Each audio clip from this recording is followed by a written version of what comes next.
Saudara-saudara, berita sedih. Pertandingan dunia U20 tidak jadi diselenggarakan di Indonesia. Prasido, Bapak Ibu, akhirnya dipindah ke Argentina. Gara-garanya, Anda tahu kan, beberapa petinggi, gubernur, tokoh politik menolak kehadiran tim Israel. Mereka khawatir nanti kalau tanding begitu lalu ada bendera yang dikibarkan, bendera Israel sebagai peserta atau malah menang misalnya, lalu akan menimbulkan gejolak politik. Ramelah isu dimunculkan, katanya mengikuti instruksi Presiden Soekarno sekian puluh tahun yang lalu dalam konteks yang berbeda. Begitu rupa mencampur adukkan kebijaksanaan politik Indonesia dengan yang namanya sepak bola. Presiden sudah mendorong supaya ini sukses. Menteri Erick Thohir diutus diskusi di Doha, bertemu Presiden FIFA supaya tidak sampai pindah venue-nya, ternyata tetap saja Indonesia dibatalkan dan bahkan mungkin akan menerima sanksi. Nah, ini juga akan ada lobby kedua supaya tidak disanksi. Ramelah Republik ini diliput di acara-acara elit televisi termasuk Rossi kemarin mendatangkan anak-anak muda itu. Banyak keluhan kepada para petinggi ini, terutama kalau di Jawa Tengah itu pada gubernurnya. Katanya kayak bisa merosot ini popularitas Pak Gubernur berambut putih itu gitu toh. Ada yang menulis langsung ke message-nya Pak GP ini, coba bayangkan kalau anak bapak yang mengalami ini, gitu kira-kira. Jadi macam-macam. Kenapa ini sensitif? Ya karena ada timbunan-timbunan ideologi, timbunan-timbunan prasangka mengenai kata Israel dan Palestina. Jadi ini memang kenyataannya bukan sekedar negara datang mau tanding di negara kita. Harus diakui itu benar. Walaupun orang yang menyayangkan pembatalan itu mengatakan ini kan sepak bola.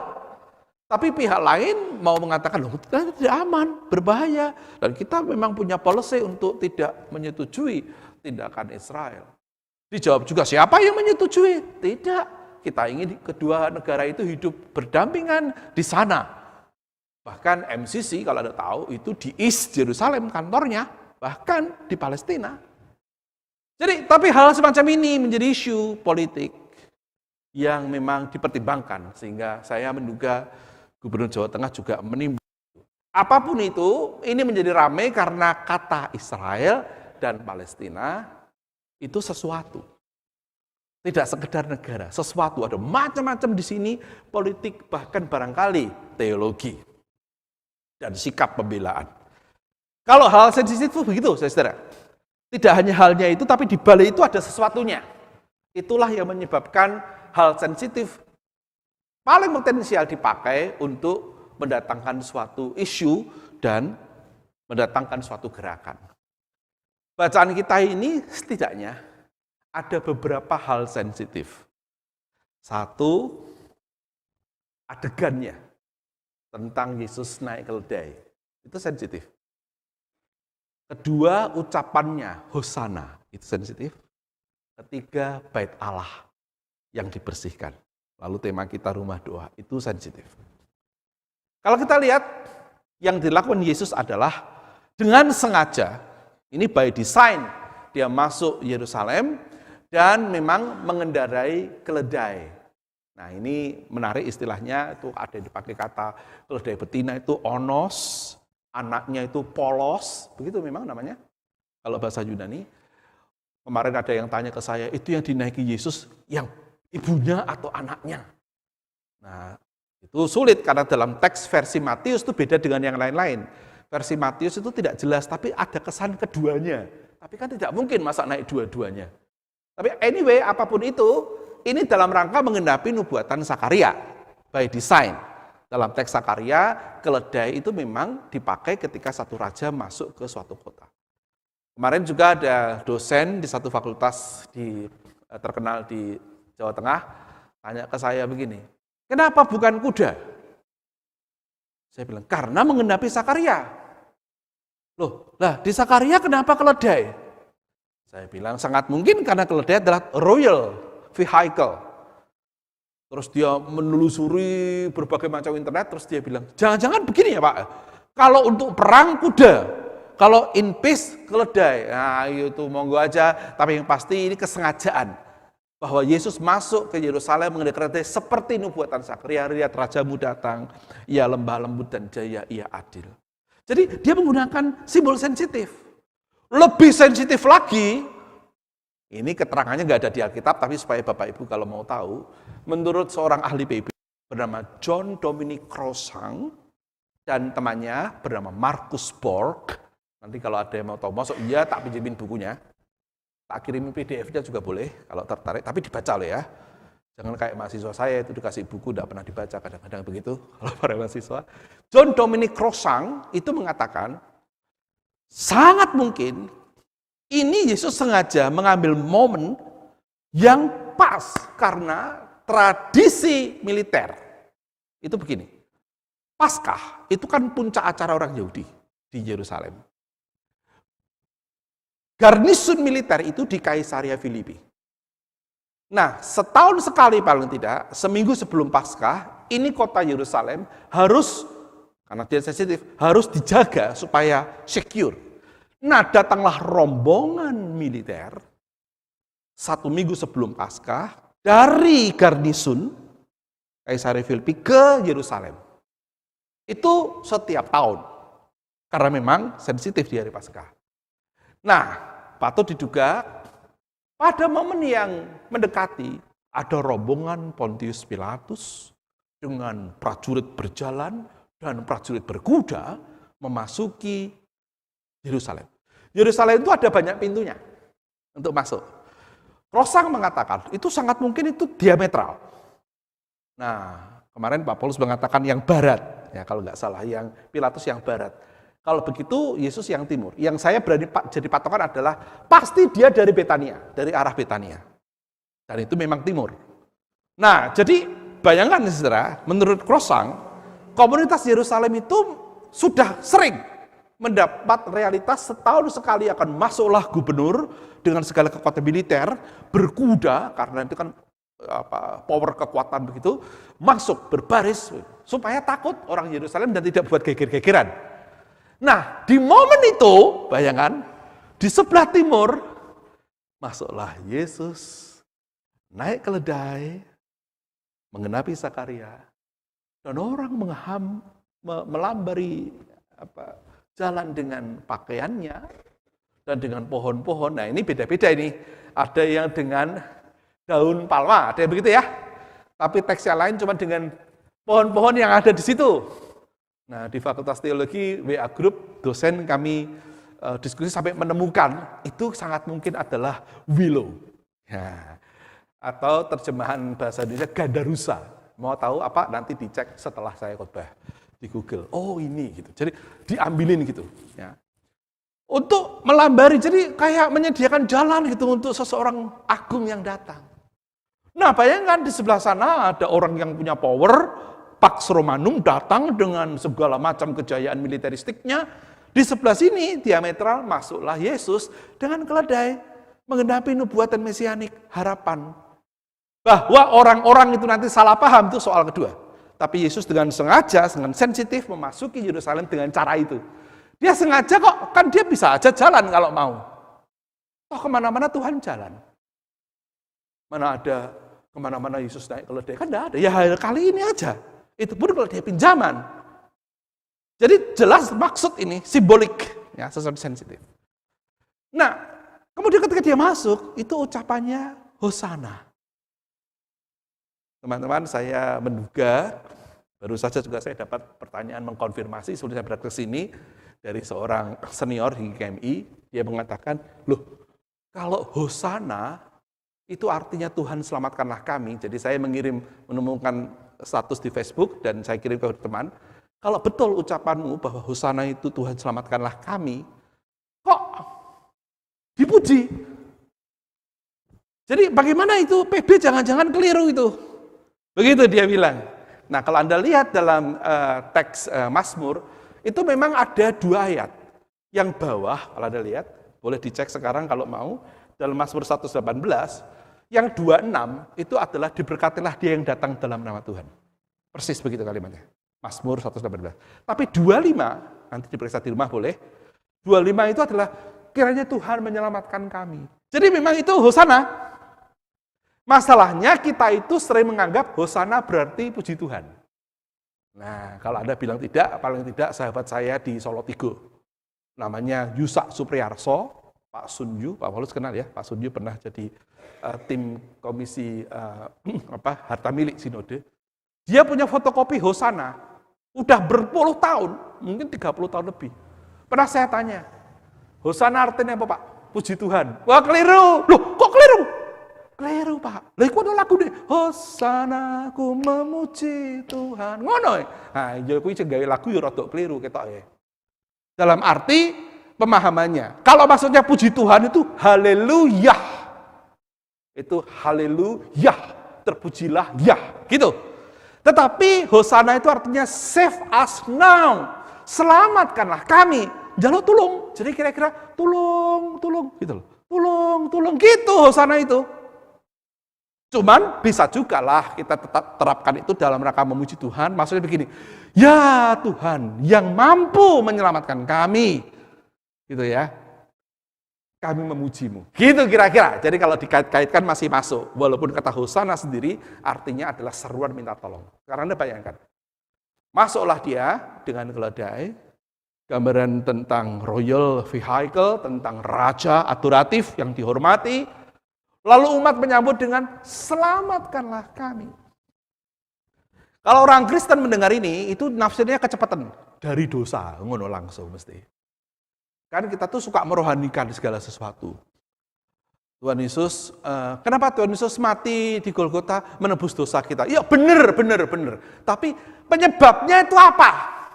Penyebabnya. Nah, Anda lalu ngayal, ya karena dosa manusia. Iya, itu dogmatik.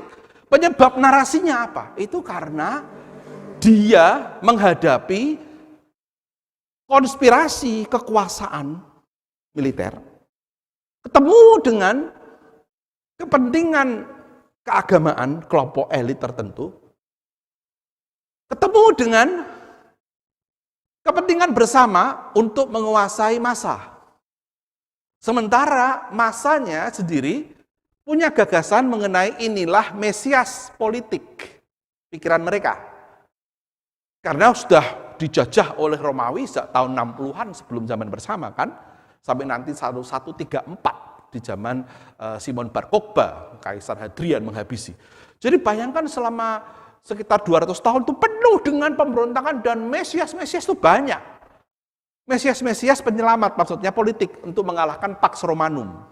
Nah Yesus masuk, konsep orang-orang itu patut diduga, ya memang ini adalah penyelamat dari kehidupan sosial politik, jadi mengalahkan Romawi.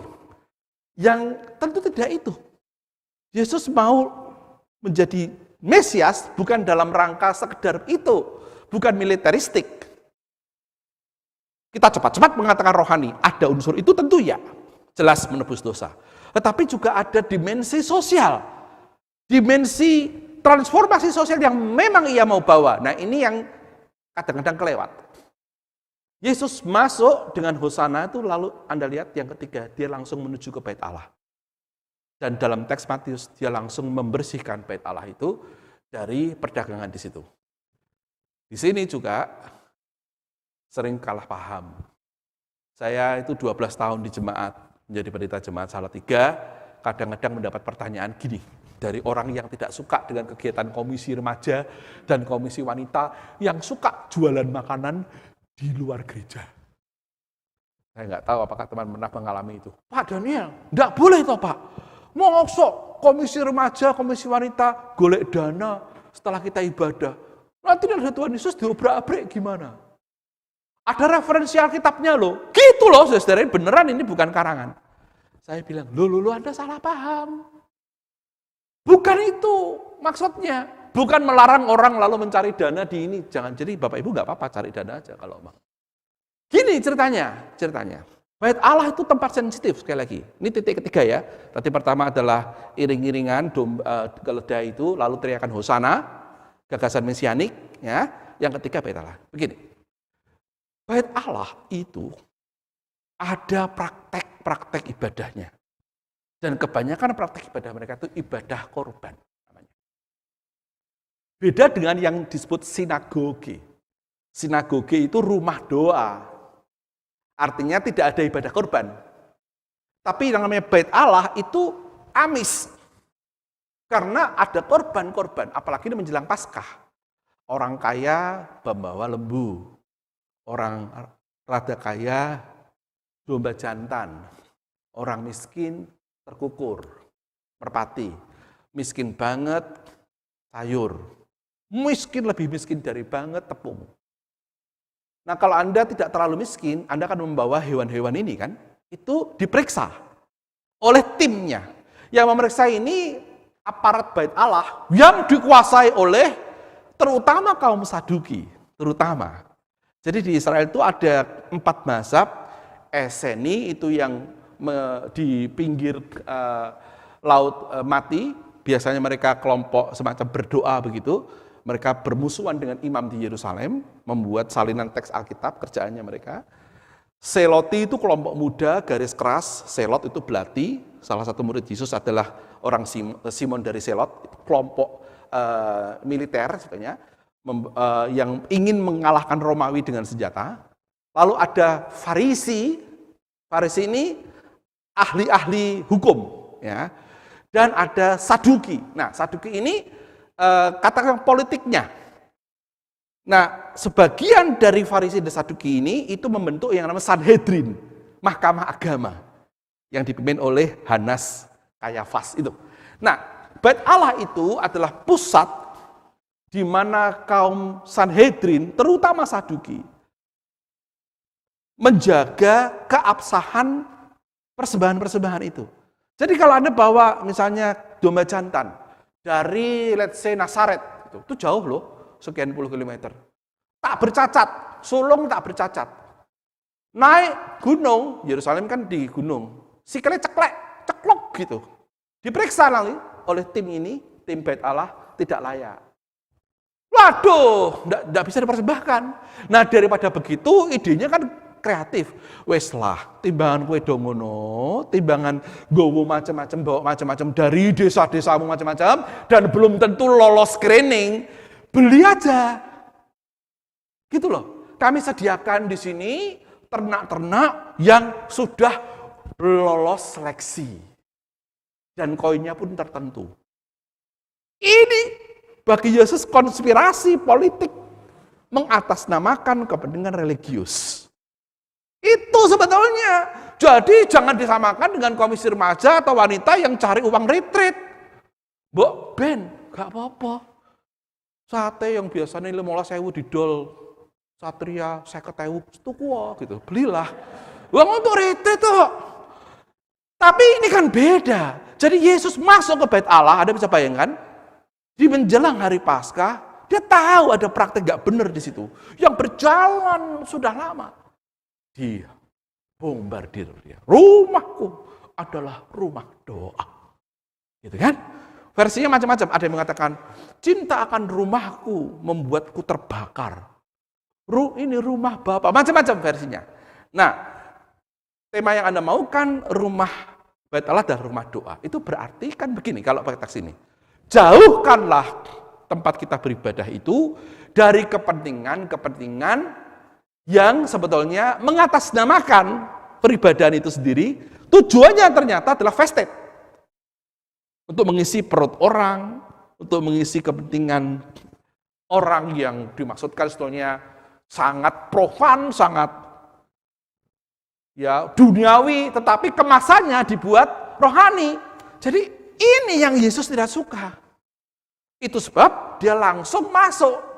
Tempat pertama yang dia kunjungi, begitu dia disambut Hosana, selamatkanlah kami, adalah bait Allah. Apakah Yesus berdoa di situ? Enggak, dia berabrik tuh. Untuk menunjukkan, aku datang menolak segala macam konspirasi jahat, membombardir kemunafikan, menolak gaya kesalehan yang dimainkan sebagai lip service, dalamnya busuk, dalamnya penuh konspirasi. Inilah keselamatan yang kubawa. Kira-kira begitu. Aku membawa hidup yang harusnya transformatif. Hiduplah jujur dan benar, bersih di hadapan Allah. Engkau minta diselamatkan, aku datang kutunjukkan kepadamu apa yang kubuat. Dimulai dari praktek-praktek orang yang mengatasnamakan kesucian ternyata sebetulnya adalah bentuk dari konspirasi ekonomi dan politik yang tidak benar. Saudara-saudara yang terkasih dalam Tuhan, sensitif. Itu sebab dia disalib nantinya. Itu sebab tidak lama kemudian dia diteriaki, salibkan dia. Loh, itu kan kontras toh. Tapi itu jatahnya khotbah Jumat Agung. Saya tidak tahu Pak Stef apa, bukan Pak Stef Paskah ya. Jumat Agung, Pak Paulus, Pak David. Nah, selamat Pak David enggak. Siapapun teman yang besok berkhotbah di Jumat Agung, dia pasti sadar betul, kita semua juga perlu sadar bahwa ini teriakannya itu dua loh, berbeda loh. Selamatkanlah kami dan salibkan orang ini. Kenapa? Sangat mungkin dia kesalahpahaman, menganggap Yesus datang sebagai Mesias politik yang mengalahkan Romanum gitu. Padahal Yesus mau lebih dari itu. Dimulai dari perlunya memiliki hati yang bersih, hidup yang bersih secara sosial dan secara ritual, secara batiniah, tapi juga dalam karya. Mesti clean, bersih. Dan itu mempesona banyak orang. Lihatlah bacaan kita itu kan berlanjut. Anak-anak meneriak hosana, hosana. Para pemimpin agama jengkel. Dan kemudian Anda lihat, ikut dikatakan di sini, engkau dengar apa yang dikatakan anak-anak ini? Yesus berkata kepada mereka, aku dengar. Belum pernahkah kamu baca dari mulut bayi-bayi dan anak-anak menyusu engkau telah menyediakan puji-pujian? Tidak ada jawaban kan? Lalu ia meninggalkan mereka dan pergi keluar kota ke Betania dan bermalam di situ. Wah, itu 1-0 itu. Tidak bisa jawab sama mereka. Lihat, bahkan anak-anak memuji. Dari mulut bayi-bayi keluar pujian. Artinya dikonfirmasi. Tindakan Yesus dikonfirmasi oleh teks-teks PL. Oleh Mazmur. Bahwa memang orang bisa memuji Tuhan jika gerakan kita, kehadiran kita itu adalah kehadiran untuk mentransformasi kehidupan. Untuk mengoyakkan kemunafikan. Tidak terpesona dengan casing-casing kesucian agama yang barangkali dimaksudkan untuk mempesona dan menipu dayakan orang lain. Sebelum saya berangkat ke sini, saya memfoto stola, toga, dan kalung-kalung yang saya miliki. Kalau kita berteman di Facebook, nah nanti sempatkan lihat ya. Sengaja itu, jadi stola saya taruh di tas, toga saya taruh di tas, terus berbagai macam stola. Wah, ini gaya juga, berbagai macam stola. Ada yang beli, ada yang dikasih. Ada beberapa, itu lebih banyak yang dikasih orang sebetulnya. Itu, saya foto, terus saya tulis, bukan ornamen. Ini untuk mengkritik. Mungkin ya diriku sendiri bolehlah, dan para sejawatku, gitu kira-kira. Yang menganggap ini nih, itu sebagai suatu jalan power atau respect atau a code of holiness, ya toh? Nah, ini dibelikan Pak Her sama Bu Ajeng, yang lain dibelikan yang lain gitu. Ini dibelikan kayak Solo 3, itu ku dewe. Yang lain dikasih teman. Tapi orang pakai ini kan, ada masanya Pak Aristarkus tidak mau pakai stola. Anda pernah tahu ini? Pak Aris adalah satu-satunya pendeta yang tidak pakai stola ketika saya tahbisan. Tahun 2001. Pak Steve baru pulang dari Amerika waktu itu, saya ingat. Ya Pak, betul ya Pak ya, 2001. Pak Aris satu-satunya. Saya tanya ke Pak Aris loh waktu itu, Bapak tidak pakai stola. Enggak, waktu itu loh ya. Belakangan beliau pakai. Enggak. Loh, kok enggak? Kenapa ya, Pak? Ah, itu kan simbol pelayanan. Saya tuh sebel lihat orang pakai itu tuh untuk kekuasaan. Terus caranya saya protes gini, saya enggak pakai stola. Waduh. Pendeta Broto Semedi, pernah mendengar nama ini? Broto Semedi, dia dosen Satya Wacana. Yang menyurati Pak Harto menolak Petrus itu loh.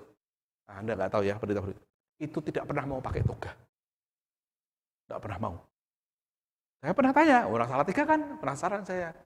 Pak Pendeta mboten kersa ngagem toga, Pak. Wah lah, menika kula mboten pantes. Ya begitu alasannya orang Jawa banget. Kula mboten pantes. Loh, enggak sebetulnya alasannya, Pak. Ya, saya kecewa karena saya melihat beberapa teman yang di gereja itu dia kasar katanya pakai maling. Tapi pakai toga. Maling itu. Dia berarti ngomong kan para teman-teman pendetanya dia. Nah, caranya protes, dia pakai jas. Ya tentu ya, waduh bagaimana sih. Tapi oke lah, maksud saya, kita bisa aja loh terpesona dengan code of holiness semacam ini. Atau Anda sebagai umat pasti punya sedikit-sedikit shalom. Kan kita kan Kristen banget, Yahudi banget gitu. MC ku lho ngono. Kaya padahal yo isone bahasa Ibrani mung kuwi. Ini ada 2 mahasiswa saya di sini. Tanya mereka bahasa Ibrani belajar macam-macam. Ya, Mbak ya. Tapi kan kita kan supaya kelihatan Kristiani, nek ketemu shalom. Terus kata yang kita pakai kan kasih. Ya toh? Kita pakai kalung salib. Enggak ada pakai kalung pedang gitu kan ora ono. Kalung salib. Namaste, salaman. Pendeta itu juga kalau kunjungan tuh enggak kreatif. Pamit selalu kok ngene. Tuhan memberkati ya. Tuh. Pendeta kan gitu kan? Kalau kunjungan. Terakhir itu Tuhan memberkati. Mbok sekali-kali baik. Kok mesti Gusti yang berkahi. Berkah dalam. Ya gitu kan kalau teman Katolik. Lo boleh, itu boleh. Tetapi apakah kita betul-betul suci? Itu pertanyaannya. Apakah yang pakai ini ornamen ini? Apakah yang ngomong shalom itu? Apakah yang lebih banyak memutar lagu pujian daripada lagu Dewa 19? Apakah sungguh hidup Anda non-konspirasi? Itu pertanyaannya. Nah, Yesus datang, saudara. Disambut Raja Mulia. Tapi dia Raja Mulia yang mengetahui kelemahan komunitas Yahudi. Dia menuju ke bait Allah dan di situ dia menyucikannya. Itu berarti ia ingin kita, kalau jadikan aku Bapa rumah doamu, gitu kan lagunya tadi. Ia ingin hidup kita juga bersih. Hidup kita jujur. Hidup kita memohon Tuhan selamatkanlah kami. Dan lalu ambil bagian dalam karya keselamatan. Menghadirkan keadilan dan kebenaran. Kasih dan perdamaian. Bagi mereka yang tertindas. Dan berani menempuh jalan yang sulit. Habis itu Yesus disalib loh. Ia menempuh jalan itu. Itulah Raja yang datang. Yang disebut Hosana itu tadi. Ya ingin hati kita transformatif dan bersih. Satu kali ada cerita Tuhan memesan kepada malaikat. Nih malaikat, ku kasih benda namanya kebahagiaan. Tolong sembunyikan ini, karena manusia pasti mencari kebahagiaan. Sembunyikan ini di satu tempat, terserah kamu. Syaratnya cuma satu, tempatnya harus bersih. Terserah. Tapi satu aja, taruhlah kebahagiaan di tempat yang bersih. Nah, malaikat ini ceritanya loh saudara ya, mikir, wah aku taruh di mana ya? Kalau aku taruh di seberang lautan, terlalu sulit untuk manusia mencapainya. Kalau aku taruh di tempat-tempat publik, terlalu gampang. Duh, di mana ya? Mana tempat yang kira-kira tidak terlalu sulit untuk manusia, tapi juga tidak terlalu gampang? Aku tahu. Aku letakkan di hati saja. Di hati manusia. Tetapi bukan sembarang hati. Di hati yang bersih.